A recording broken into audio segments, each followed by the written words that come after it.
think I need to give a talk now because they just gave it for me. So thank you very much.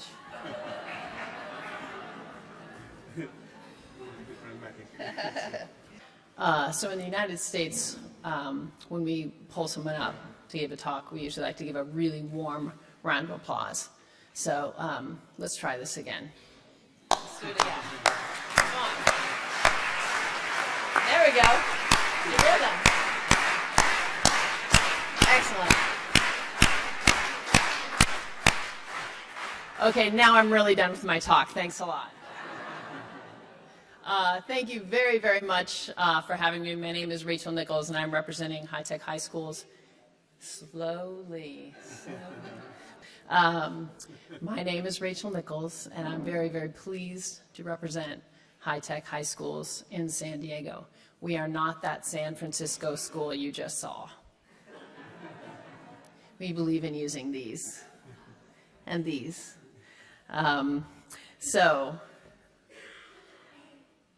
In Italy, by the way, this is the most gorgeous audience I have ever seen. Can I take a picture of you really quickly? Hold on a minute.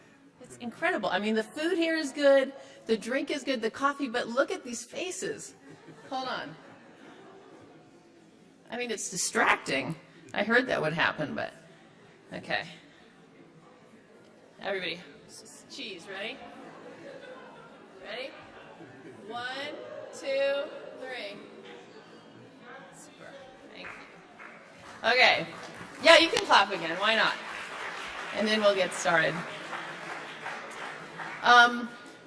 One classic problem, and I'm curious if this happens to beautiful Italian folks, is in our schools, our teenagers kind of get a little stinky.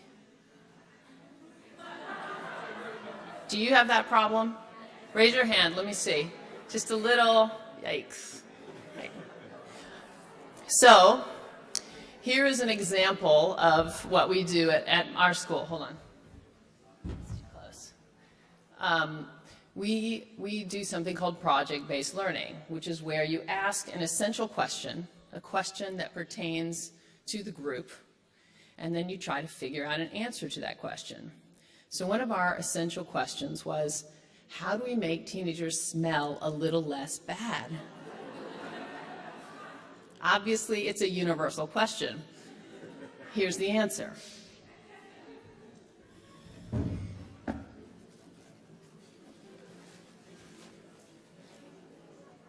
Soap.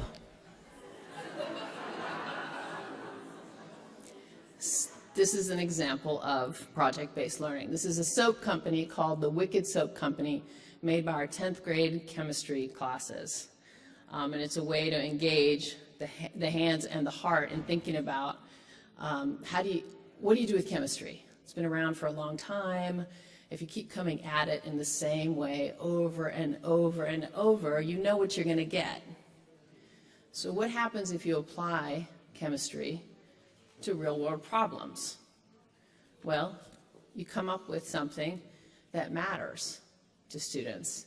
So they started, and then the essential question was, really the essential question wasn't about teenagers stink. I was just kidding. That's my essential question. The essential question was, how do we make our everyday products? What does it take to make everyday products? So the students were curious about soap. And so then their next question, once they figured out you use chemicals, you mix them, they have different smells, they have different colors depending on what you put in, how do you make a soap company? So then they made a soap company, and it's called the Wicked Soap Company. And every bar of soap raises money for scholarships for students or for causes that the class wants or for whatever. So if you're really nice and a good audience and I get to see your face the whole time and not your head like this, I'll give you a bar of soap. I think that's called a bribe. We do those well in America. At High Tech High, what do I do? Click this? Oh, good, okay. So one of the questions that we have as 21st educators is, how do we not teach like we're in the 20th century? There we go.